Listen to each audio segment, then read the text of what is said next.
Hello नमस्कार दोस्तों, मैं हूं जिम्मी पारिक और एक बार फिर से आप सभी लोगों का स्वागत है मेरे प्यारे से व्लॉग चैनल पर। जी हां, क्योंकि यहां पर अलग अलग आपको व्लॉग देखने को मिलते हैं। तो आज का जो व्लॉग है वो आप तो थंबनेल देखकर समझ ही गए होंगे कि सोमवती अमावस्या स्पेशल है।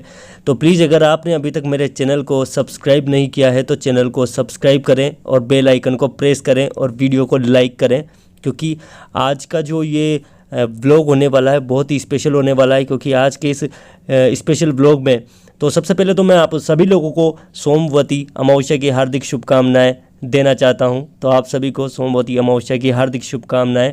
और साथ ही दोस्तों, आज हम इस व्लॉग में सोमवती अमावस्या की पूजा भी बताएंगे और इसकी कथा भी सुनाएंगे। तो बने रहें आप हमारे इस वीडियो में। तो प्लीज़ चैनल को सब्सक्राइब कर दीजिएगा और बेल आइकन प्रेस कर दीजिएगा।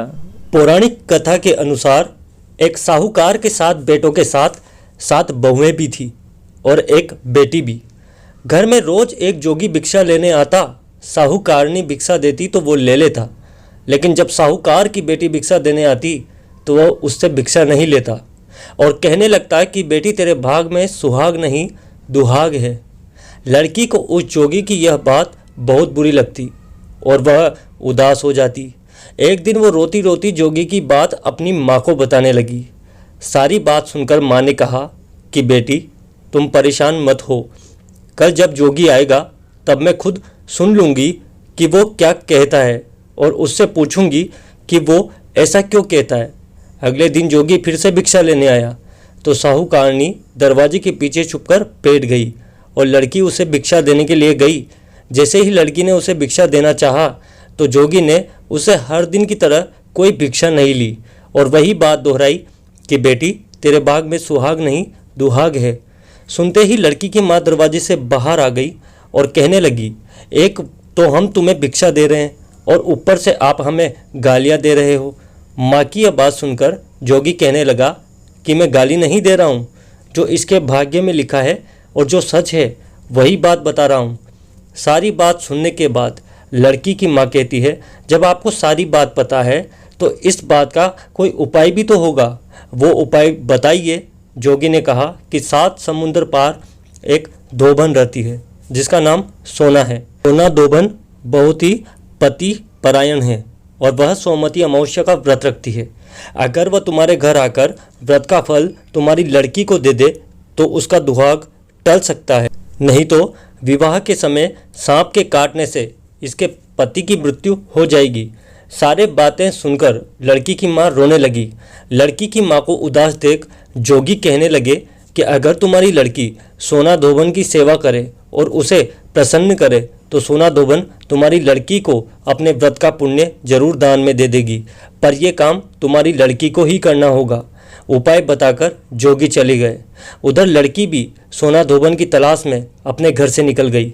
चलते चलते रास्ते में तेज धूप पड़ने लगी तो वो एक पीपल के पेड़ के नीचे बैठ गई। उसी पीपल के पेड़ पर एक घोंसले में गरुड़ के बच्चे थे। बच्चे बहुत छोटे छोटे थे, उड़ नहीं सकते थे। तभी कहीं से एक जहरीला सांप उन बच्चों को खाने के लिए उस पेड़ पर चढ़ा और उनकी तरफ बढ़ने लगा, लेकिन साहूकारनी की लड़की ने यह सब देख लिया और सांप को मार डाला और गरुड़ के बच्चों की रक्षा की। थोड़ी देर बाद गरुड़िनी आई। हर जगह खून देखकर साहूकारनी की लड़की को चोंच से मारने लगी। लड़की ने कहा कि एक तो मैंने तुम्हारे बच्चों को बचाया और तुम मुझे मार रही हो। सारी बातें सुनकर गरुड़िनी ने कहा कि तुमने मेरे बच्चों की जान बचाई है, मांगो क्या मांगना चाहती हो। तब लड़की ने कहा कि तुम मुझे सोना धोबन के यहाँ छोड़ दो जो कि 7 समुंदर पार रहती है। गरुड़िनी रास्ता दिखाती गई और लड़की सोना धोबन के घर पहुंच गई। वहां पहुंचकर लड़की सोचने लगी कि अब सोना धोबन को मैं मनाऊं कैसे। सोना धोबन के भी 7 बहुएं थी जो कि कामचोर थी, काम के लिए लड़ाई झगड़े आपस में किया करती थी। लड़की रोज रात में आती और घर का सारा काम करती और चुपचाप निकल जाती और सुबह जब बहुएं देखती कि यहाँ पूरा काम हुआ पड़ा है, कौन सी बहू ने कर दिया, लेकिन एक दूसरे से पूछने की हिम्मत कभी नहीं की। हर रोज हर रात यही सिलसिला चलता रहा। रोज़ काम होता रहा, वो लड़की काम करके चली जाती, जो कि साहूकारनी की बेटी थी वो काम करके चली जाती, और बहुएं सोचती कि हाँ उसने किया होगा, और दूसरी बहू सोचती शायद उसने किया होगा। एक दिन सोना धोबन ने सभी बहुओं को बुलाया और सभी बहुओं से पूछा कि आजकल तुम लड़ाई झगड़े भी नहीं करती हो और काम भी पूरा हो जाता है, ये सब कैसे हो रहा है, कैसे हुआ? तो इस पर उसकी बहुओं ने झूठ बोल दिया कि माँ लड़ाई झगड़े में कुछ नहीं रखा है। लेकिन सोना धोबन को उनकी बात का विश्वास नहीं था और न ही उनकी बात का विश्वास हुआ। उसने खुद सोचा कि आज मैं पता लगा कर रहूँगी।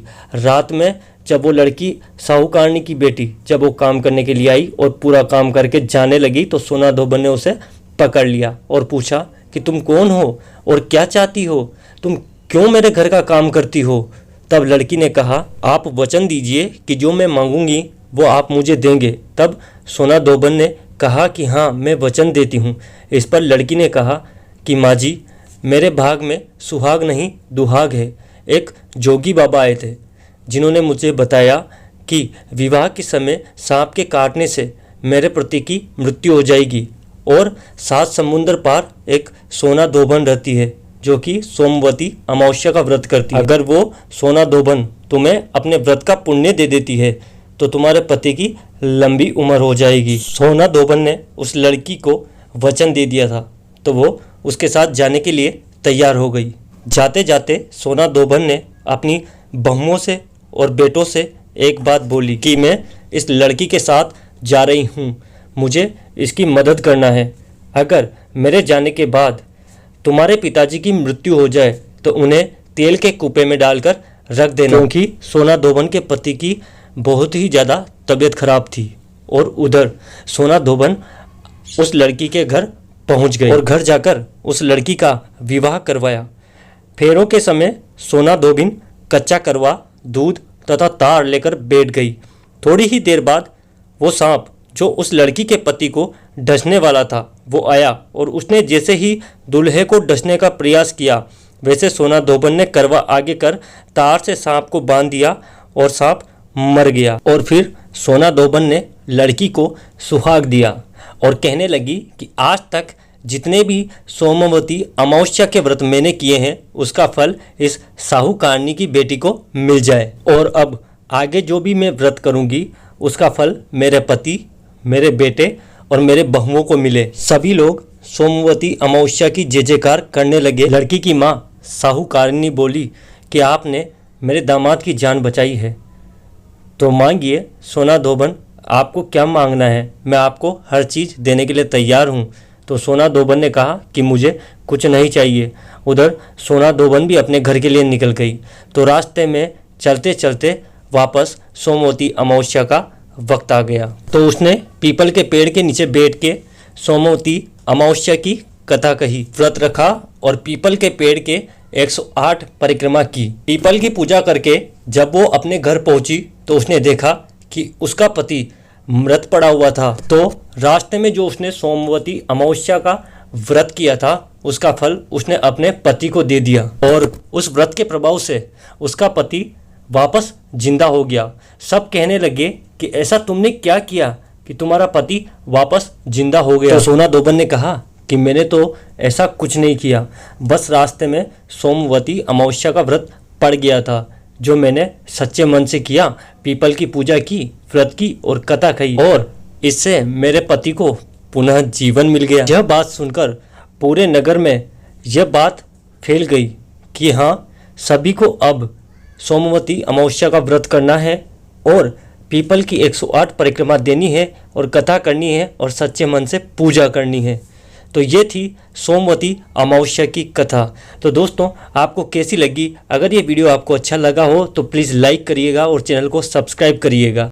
तो दोस्तों, पूजा के बाद अब देख लीजिए आप ठंडा स्पेशल आइसक्रीम, और सब लोग अब आइसक्रीम खा रहे हैं, भावना बांट रही है और मम्मी वगैरह।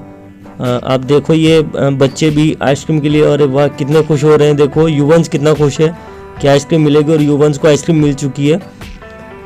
तो अब देखिए सब लोग आइसक्रीम खा रहे हैं, और तो चलिए मैं भी आइसक्रीम खा लेता हूँ। आप वीडियो का मज़ा लीजिए तब तक।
लाइक करो, सब्सक्राइब करो। आपको आइसक्रीम के लिए बुला क्या करो?